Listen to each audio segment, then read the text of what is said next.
ABC Podcast, Abecedario del Bienestar, con Laura Pintos y Raquel Alcolea. Soy Laura Pintos y en este episodio de la segunda temporada de Abecedario del Bienestar hablamos con Àlex Rovira y Fernando Trías de Bes. Ellos han escrito juntos Las 7 llaves, pero antes ya habían trabajado a cuatro manos en el libro La buena suerte. Àlex Rovira es empresario, consultor, economista, conferenciante y autor de más libros, entre ellos La brújula interior y Los 7 poderes. Fernando Trías de Bes es economista y a la vista está también escritor. Ha publicado La historia que me escribe y Tinta, entre otras obras. Ambos dan conferencias y asesoramiento en temas de liderazgo, transformación personal y desarrollo del potencial humano. En este libro conjunto abordan un tema esencial, la libertad vital. De eso hablaremos, hoy, con la L de liberación.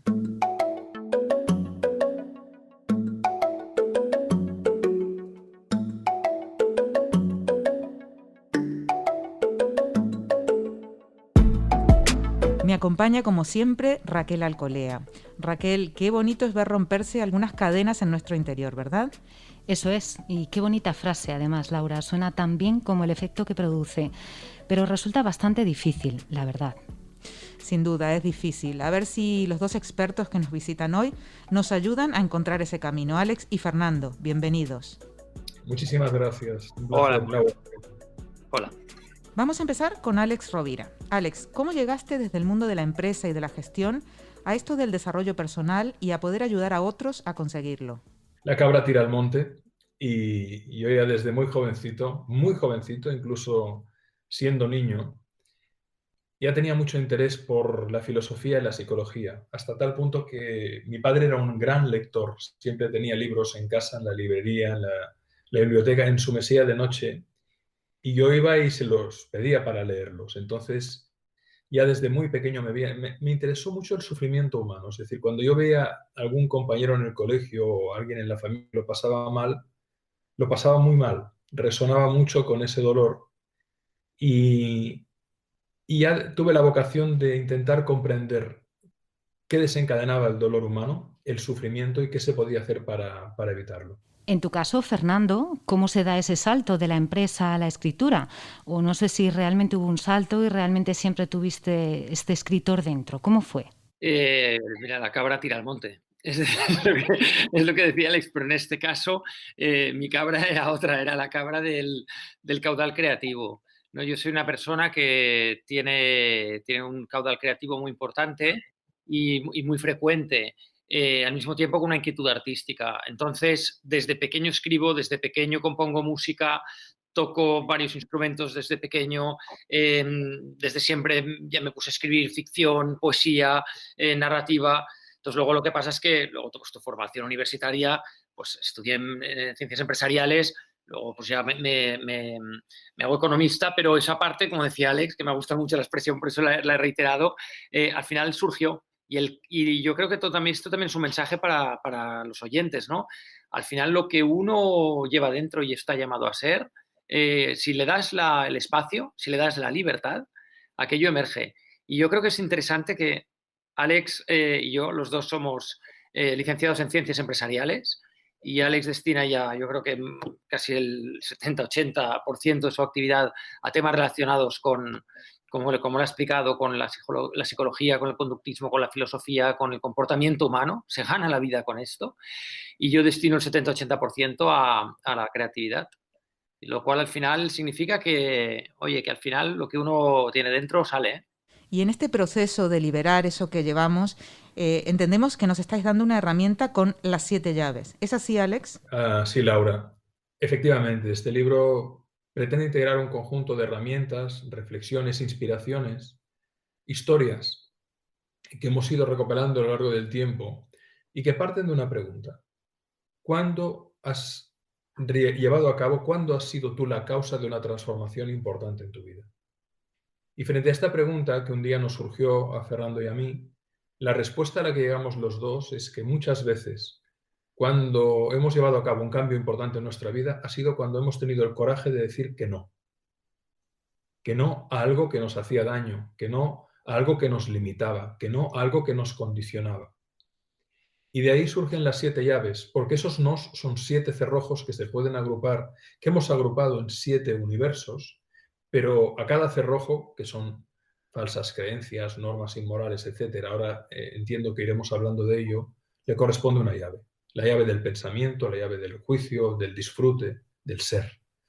Y todo nace de esa pregunta. Y luego, a partir de esa pregunta, ¿cómo podemos abrir el regalo juntos con las lectoras y lectores? ¿Qué herramientas podemos dar que a nosotros nos han sido extraordinariamente útiles para que cualquier persona que quiera vivir en un proceso de libertad creativa, de libertad expresiva, de libertad de realización, de libertad de goce, pueda conquistar?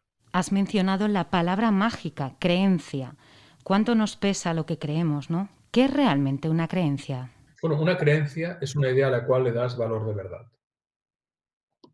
Y lo que es más interesante es que los seres humanos no vivimos a la altura de nuestras capacidades, vivimos a la altura de nuestras creencias. Una creencia puede hundir o impulsar una capacidad. Por lo tanto, cuando una persona es capaz de replantear sus creencias, es capaz de cambiar su realidad. Porque las creencias básicamente afectan a 3 ámbitos: lo que yo creo de mí, es decir, condiciona mi autoestima, mi autoimagen, mi autoconcepto, mi autoeficacia; lo que yo creo del otro, es decir, condiciona mis proyecciones, mis prejuicios, y lo que yo creo sobre la vida, es decir, condiciona mi dialéctica con la realidad. Por lo tanto, lo que crees tiende a ser lo que creas. Pero si eso que crees condiciona procesos y resultados autodestructivos, y a veces se producen, hasta que no cambies tus creencias, no cambiarás tus creaciones, no cambiarás tu realidad. Fernando, todo el mundo tiene algo que liberar, no sé, un talento, unas capacidades, una energía creativa, porque hay gente que dice que no sabe realmente qué es lo que quiere o no saben qué es bueno. Todo el mundo tiene competencias y capacidades, todo el mundo. La naturaleza humana, en condiciones normales e incluso en condiciones de discapacitación, tiene una serie de cualidades y todas tienen un lugar y también todas tienen un momento. Entonces, no es tan importante no saber todavía lo que quiero como saber que estás dispuesto a escucharte, que estás dispuesto a que cuando notes o percibas o algo te llame la atención, aquello no le cortes el camino, no mires para otro lado, no mires hacia otro lugar. O sea, yo creo que no es tan importante saber como tener la mente abierta y sobre todo entender que la vida no es una estación de término, sino que esto continuamente evoluciona y continuamente cambia. Y entonces, dentro de todas estas libertades, también hay una que es la libertad de modificar tus querencias, tus anhelos a lo largo de tu vida. Lo que a lo mejor querías con 20 años es distinto a lo que quieres con 30, lo distinto a lo que quieres con 40. Y siempre, si se hace desde el respeto a los demás, uno puede también evolucionar a eso. Entonces, no es tan importante no saber lo que quieres como saber que cuando aquello surja le vas a prestar la atención adecuada. ¿Cómo se sabe si uno se está escuchando, Fernando? Porque has hablado de la escucha, pero hay mucho ruido, tanto en el exterior como en el interior. ¿Cómo podemos empezar a escucharnos? Pues es muy fácil. Uno descubre que se tiene que escuchar cuando algo duele. El cuerpo se manifiesta. El cuerpo es el espejo del alma. Cuando una persona no está bien, cuando una persona no se está escuchando, cuando una persona está viviendo de espaldas algo que es parte esencial de lo que como persona y como ser humano necesita, esto sale por algún sitio. Sale en forma de cefalea, sale en forma de migraña, sale en forma de un sarpullido en la piel, sale en forma de enfermedad, sale en forma de inquietud, sale en forma de insomnio. El cuerpo ya nos habla. Entonces, el primer aviso de que hay que escucharse es el cuerpo. Alex, en este libro que habéis escrito juntos hay 7 llaves. No son 10, no son 3, no son 8, son 7. ¿Cómo habéis llegado a estos puntos en concreto? Muy bien, Laura, muy buena pregunta. En realidad nosotros no partimos de un número preconcebido. No deja de ser curioso que en la tradición, en muchas tradiciones orientales, ¿no? El número el 7 es el número sagrado, es la suma del 4, que es la materia, más el 3, que es el espíritu. 7 es la espiritualización de la materia, la materialización del espíritu. 7 chakras, 7 días tiene la semana, 7 planetas primarios, etc. En cualquier caso, nosotros llegamos no porque quisiéramos hacer un número mágico, sino porque, a ver, una llave es la del pensamiento, que consiste en liberarse de falsas creencias. Otra llave es la del juicio, que conecta pensamiento con emoción para liberarse de las normas inmorales. Otra llave es la del disfrute, que conecta con la emoción directamente, que es liberarse de las culpas inexistentes. Otra llave es la del logro, que ya conecta la emoción con la acción, que es liberarse de los miedos infundados. Otra llave es la de la entrega, que todavía tiene más que ver con el dar, con la acción entregada emocional e intelectualmente, que es liberarse de deudas no contraídas. Y luego ya entramos en la llave del ser, que es una llave integral, que las une todas, y en la llave de la identidad, que no deja de ser un refuerzo del ser y viceversa. Nos salieron estas 7 llaves, pero en un proceso totalmente orgánico, en un proceso de observación, de creación, dialectal, donde con Fernando la verdad es que las dinámicas que tenemos de trabajo son fascinantes y adictivas porque tenemos una química creativa poderosísima, que a mí no me ha pasado con nadie más, y que creo que puedo hablar también por él, porque realmente tenemos unas dialécticas creativas tremendas. Se nos ocurren muchísimas ideas y entonces en esos ejercicios que hacemos de gran pizarra y de papelógrafo y de ubicar, y como venimos también del ámbito de haber trabajado juntos en temas de análisis multivariable, de investigación de mercados, tenemos, yo te diría, una mirada bastante científica, ¿no?, de la realidad para intentar extraer información que sea útil, aplicable, explicable, bien definida, para que la lectora y el lector la puedan asimilar bien. Y nos salieron 7, no preconcebidamente, sino natural y orgánicamente. Y en este mundo de Instagram, de TikTok, en el que parece que todo el mundo disfruta, ¿nos podéis decir si realmente sabemos disfrutar? Hay quien sabe disfrutar, hay quien no tanto, hay quien confunde la intensidad con la profundidad. Para unos el disfrute es escuchar un petardo, para otros es oír un te quiero. El petardo es intenso, el te quiero es profundo. Entonces, cada cual siente el placer a su manera. Hay algunos que preferimos la profundidad, otros que prefieren la intensidad y a veces, pues depende de las hormonas que tenga uno y de la etapa del ciclo vital, pues obviamente tira más una cosa que otra. Pero no hay una única forma de disfrutar. Lo que sí que es cierto es que hay inhibidores del disfrute, sea como sea que lo vive la persona. Y un gran inhibidor del disfrute es las culpas inexistentes. Es decir, el cerrojo del disfrute muchas veces son las culpas inexistentes. Porque las personas que cargan con culpas, que en realidad no están, porque la culpa se debe traducir a responsabilidad para corregir lo que ha sido hecho, pero no solo culpas propias, sino culpas heredadas, que a veces la persona no las ha generado, pero que se las ha hecho suyas porque se las han hecho tragar. La culpa inhibe la alegría. No puede haber alegría sin dolor. O sea, con dolor es imposible la alegría. Y la culpa es un gran generador de dolor psíquico. Entonces, hasta que no te liberas de las culpas inexistentes, no conectas con la felicidad. Es más, la culpa al límite puede llevar a la autodestrucción de la propia vida. Por lo tanto, la forma de vivir el placer o el disfrute, cada cual tiene la suya. Pero lo que está claro es que un gran inhibidor es la culpa, que es una losa que pesa en el psiquismo de la persona que la arrastra.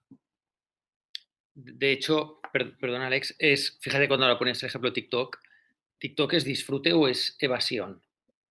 Porque es un tipo de disfrute basado en píldoras muy breves, muy salpicadas, muy continuas, donde lo que se produce es realmente te sometes a una cantidad de estímulos sorprendentes y divertidos que no pueden durar mucho rato. No estoy siendo peyorativo con TikTok. Puede ser muy divertido, puede ser muy entretenido y a veces lo que quieres es evadirte un rato. Y no hay nada malo en evadirte un rato. Pero fijémonos que el concepto de disfrute va más allá de la evasión, porque la distracción para evadirte tiene que ver con no querer afrontar una realidad determinada. Y el disfrute va más allá. Tú puedes disfrutar viendo TikTok, sí, pero el disfrute al que nosotros nos referimos es un disfrute de plenitud, de liberación de toda culpa que te permite la alegría que te da pues, una determinada actividad, una determinada relación. El fluir. Habéis hablado al principio de nuestra conversación de decir no, del poder que tiene aprender a decir no, y también de las culpas heredadas o de otros. ¿Qué pasa si en este camino de liberación que proponéis, en este camino individual, otras personas que nos rodean sufren? ¿Cómo sobrellevamos eso que puede afectar a los que están a nuestro alrededor? Esto lo abordamos muy a fondo en el libro, porque precisamente muchas veces cuando te liberas con cada una de esas llaves, los demás te pueden decir egoísta. Pero ese egoísmo, liberarse de algo que te hace mal, pero que no hace mal al otro, a veces el dolor del otro nace por su propia frustración. ¿Qué es la envidia sino el reconocimiento de la propia frustración al observar la realización del otro? Por lo tanto, uno tiene que calibrar si realmente el liberarse de eso está causando un mal objetivo en el otro o ese mal no es objetivo. Es porque el otro se siente mal porque a ti te ve bien. Entonces eso se llama envidia. Y eso te permite dirimir la salud o la toxicidad de las relaciones que tienes. En la medida en que tú vives y dejas vivir, en que tú procuras comprender o no estorbar y no estorbar y haces tu camino de realización, si otro se molesta de tu libertad, es que en realidad no te ama. Es que en realidad te quiere esclavo suyo o dependiente suyo. Claro, es que, Laura, si alguien te dice estoy sufriendo porque no me ayudas, es que implícitamente no te está pidiendo ayuda, te está manipulando emocionalmente. Es que me hace sufrir que no me ayudes. Oye, perdona, la ayuda es voluntaria. Si tú condicionas, estás poniendo por delante y diciéndome que mi incapacidad o mi no voluntad de no prestarte esta ayuda hasta este ámbito o llego hasta este punto te hace sufrir, lo que estás haciendo es coartar totalmente mi libertad de ayudarte. Precisamente esto lo abordamos muy bien en la llave de la entrega. La entrega es voluntaria, la entrega es libre, no puede ser condicionada y menos a un sentimiento negativo.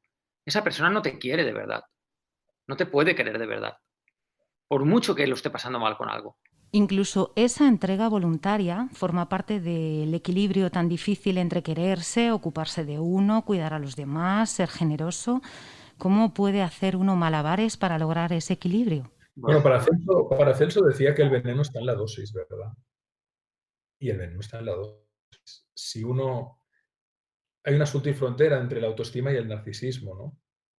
Una cosa es quererse y otra es ponerse ser el ombligo de todo y ser un agujero negro necesitado de reconocimiento. Y al revés, también de cara al otro.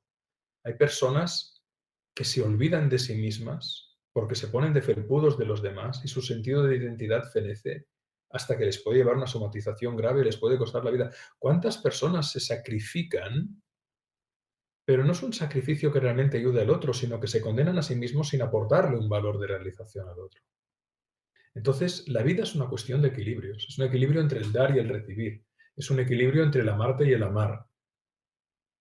Y es saber encontrar ese punto en el filo de la navaja en el que puedes avanzar sin hacerte daño. Y eso es un arte que se aprende viviendo, pero sobre todo la herramienta fundamental para conquistar esa libertad es la reflexión y la búsqueda sincera de la verdad, el pensamiento crítico. Estar bien informado, reflexionar bien, dialogar bien y sobre todo cuestionarte bien cuando sea necesario y pedir el acompañamiento cuando sea necesario para poderte quitar cadenas que en realidad no son reales, son ficticias, porque gran parte del sufrimiento humano no viene por condiciones objetivas, sino por narraciones subjetivas que nos hacemos y por prejuicios que sostenemos sobre nosotros y sobre los demás que no acabamos de poner sobre la mesa. De hecho, Raquel, las sobredosis en las relaciones son fruto de simbiosis. Es decir, cuando hay una relación que te inunda tanto que no te permite tener tiempo para ti o para otros seres queridos, significa que con esa persona se está estableciendo una simbiosis. Porque las relaciones sin simbiosis siempre dan tiempo para todo, porque no hay dependencia. Cuando no hay dependencia puedes alternar y entonces la variable tiempo no es tan crítica. Cuando una persona dice no tengo tiempo para mí, para el otro, para mi pareja, para los hijos, tal, etcétera, es porque alguna de estas relaciones tiene alguna componente tóxica, sabiendo de antemano que evidentemente la vida es complicada, porque el tiempo es limitado y queremos llegar a muchas cosas, pero eso es otro asunto, eso es la forma de vivir que es muy trepidante, pero no tiene nada que ver. Esa falta de tiempo diaria, que un poquito te gustaría tener tiempo más para todo el mundo, que no decir yo no puedo sobrellevar las relaciones con todo el mundo. Ahí hay otro tipo de problema. Hablando del pepito grillo, de la voz interior, que muchas veces nos juega en contra, ¿cómo nos liberamos de ella? Esto lo describió muy bien Eric Berne, a quien citamos en el libro en más de una ocasión, que fue el creador del análisis transaccional, que decía que cada uno de nosotros tenemos 3 estados del yo, ¿verdad? Lo que hemos aprendido de nuestras figuras parentales, al que le llamó el estado del yo padre, pero ahí está mamá, papá, no, es una cuestión de género, ahí están todas nuestras figuras parentales. Luego está el adulto, que es la capacidad que tenemos de darnos cuenta, de constatar simplemente. Y luego está el niño, que es la ilusión, el deseo, la pulsión. Normalmente la voz que nos machaca nace del padre interior introyectado. Nace de aquello que hemos mamado en la infancia y que hablamos en el libro en el capítulo de los mandatos, no seas tú mismo, no lo hagas, no lo logres, o de las atribuciones. no eres capaz, tienes que ser así, tienes que ser así, serás como tu tío, serás como tu abuelo, tienes que ser abogado. Esos mandatos no corresponden a un adulto, corresponden a una programación. Y como muy bien decía Fernando, para tomar conciencia de dónde surge eso, puedes sentir un dolor físico o puedes sentir un dolor emocional, puedes sentir un dolor moral o puedes sentir un dolor mental en forma de esa letanía que no para de generarse. ¿Cómo nos podemos liberar de eso? Porque en realidad hoy se habla mucho del mindfulness y el mindfulness te dice que tú logras la paz desde una mente serena. Pero para tener una mente serena hay que tener una emoción serena. Una emoción alterada te genera miles de pensamientos al día, millones de pensamientos al año. Por lo tanto, la clave es liberar la emoción, reconocer la emoción.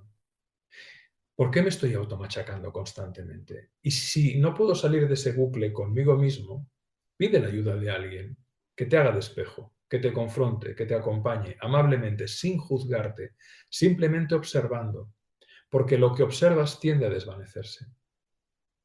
Mientras que si te automachacas todavía más, esa voz sigue incrementándose.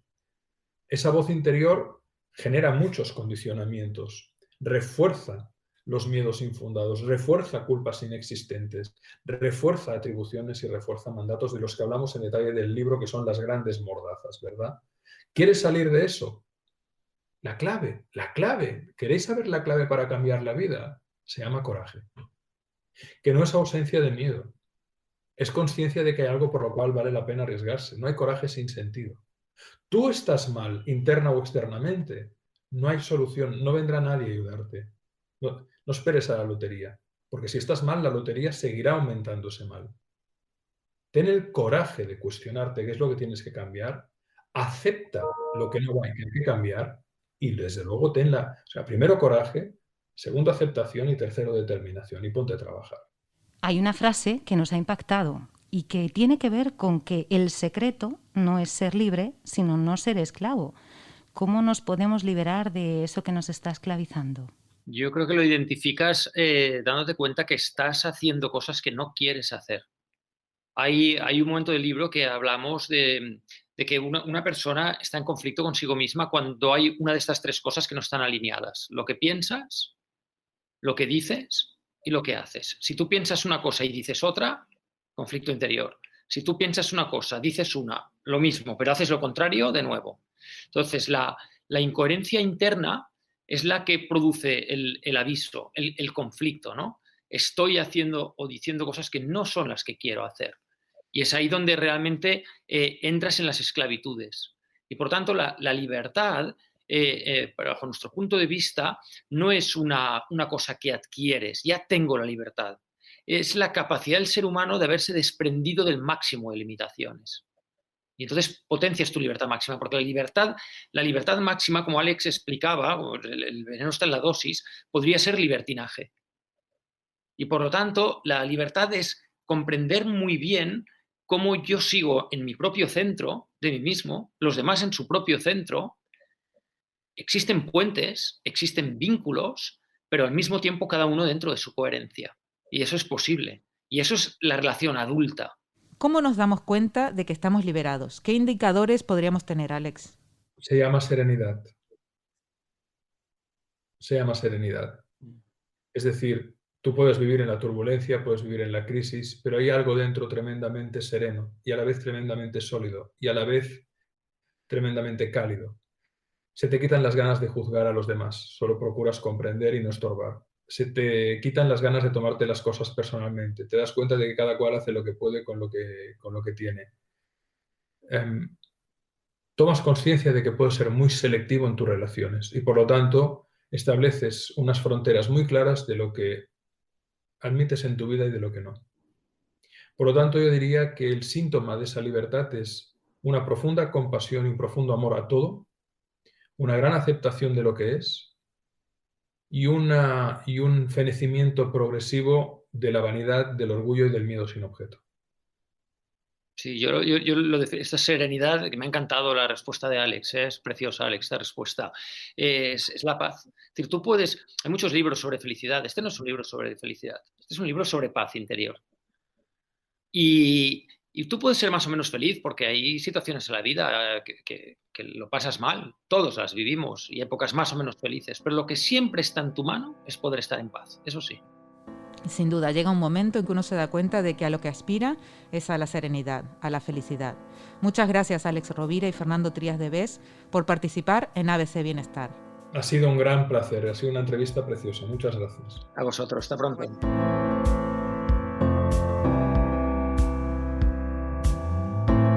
Raquel, de todo esto que nos han contado, ¿con qué te quedas? Me quedo con muchas cosas, pero sobre todo con 4 palabras, con coraje, serenidad, reflexión y escucha. Y eso es lo que intentaremos hacer en el camino hacia la liberación. A mí igualmente estas palabras me han encantado, coraje y serenidad. Qué bonitas y qué bonita combinación. También me ha gustado lo del poder del no y cómo hay que aprender a decir que no. Y los cambios que se producen además cuando somos capaces de decirlo. Hasta la próxima, bienestarios. Puedes escuchar todos los episodios del Abecedario del Bienestar en abc.es, iVoox, Wanda, Spotify, Apple Podcast y Google Podcast. Y no te olvides de seguirnos en las redes sociales, ABC-Bienestar.